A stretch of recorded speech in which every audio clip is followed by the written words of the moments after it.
Hi, Tom here with Our Pastime. Ran into a little bit of problem the other day, so we had to deal with it.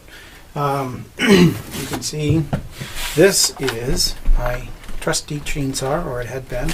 I had rebuilt it earlier in the year, and because it wasn't running well, I was taking a tank of gas to make like 4 cuts on an average sized tree. So I got new parts, rebuilt the carburetor, and cleaned the carburetor, and basically I think that was the problem, because there's a lot of crud in the bowl inside the carburetor, and started a little bit hard after that, but boy, once it warmed up the first time, I never had it work as well as it did. And I probably ran 5 or 6 tanks through that and cut up more firewood, I think, than I've cut up with it in its lifetime. And just in 5 tanks of gas, it ran so well. And the other day I was out cutting, and it was on idle, and I was just walking around a log to get to a better position, and it quit. And it is seized. Not only did it quit, but it seized and I just filled the tank. So, and now it has a full tank of gas, and it's completely dead. But coincidentally, I came inside. I was going to research what the process was to get it going again, and I checked my email first thing, and Tractor Supply had sent me a friends and neighbors some kind of coupon for 15% off for the very next day, and of course on their picture they showed outdoor products, and one of the pictures was a chainsaw, so it's almost like they were watching me out there. So the next day I went down I did some more research, and Tractor Supply actually had a chainsaw that looked like it would do what I needed it to do.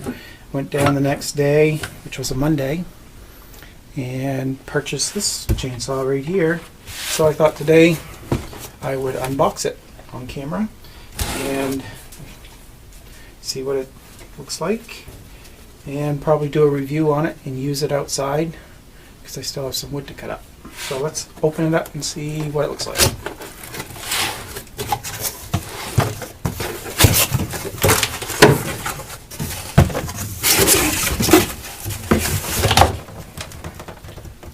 It's a Husqvarna.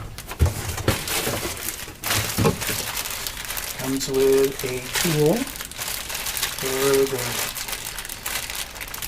loosen the bar and the spark plug, and make adjustments, I suppose. Some 2-stroke oil. Well, looks like I'll be reading the owner's manual before I get going too far with it. Let's see. Let's come over a little closer and see what I'm doing.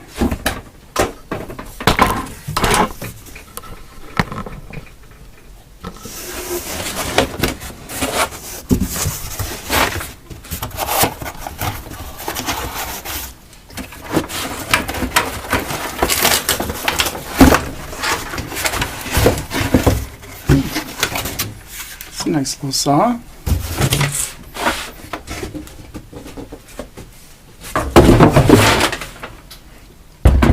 It's the 440.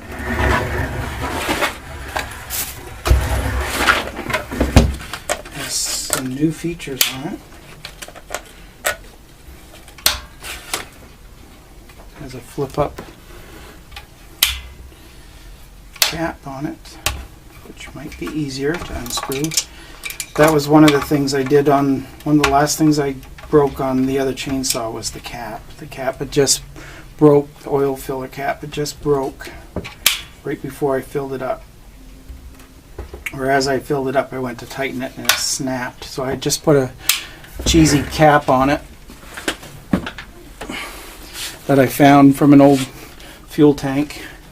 It just fit on. Of course, when it's fuel only, you have to plug the little air thing, little air breather on those fuel caps, or your oil will leak out your cap. So they do fit, but you just have to plug the little air filter up. I mean the little air vent. And I just did that with a piece of wire and some super glue. And that worked. Didn't leak in about the 10 minutes that I used it before it seized. But these caps seem to work pretty neat. It just flips up and then you can turn it.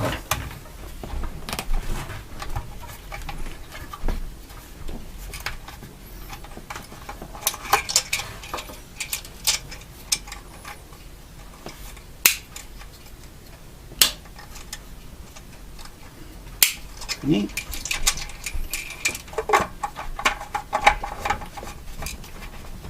My last chainsaw, the steel, had a 14-inch blade. This one has an 18-inch blade, so we'll see how that works.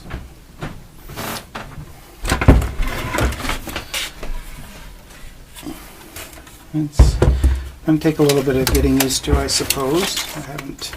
It's got take a little bit getting used to starting it up.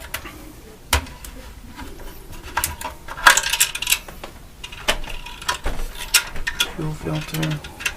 Oh, can't really see it, but the fuel tank goes in along through here, so it looks like you have a little more. The gas tank's deceivingly bigger than it looks, so that should make for less filling. That's pretty neat. Kind of integrated into the base. That's pretty neat.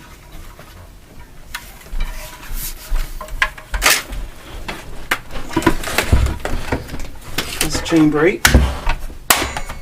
That's pretty loud.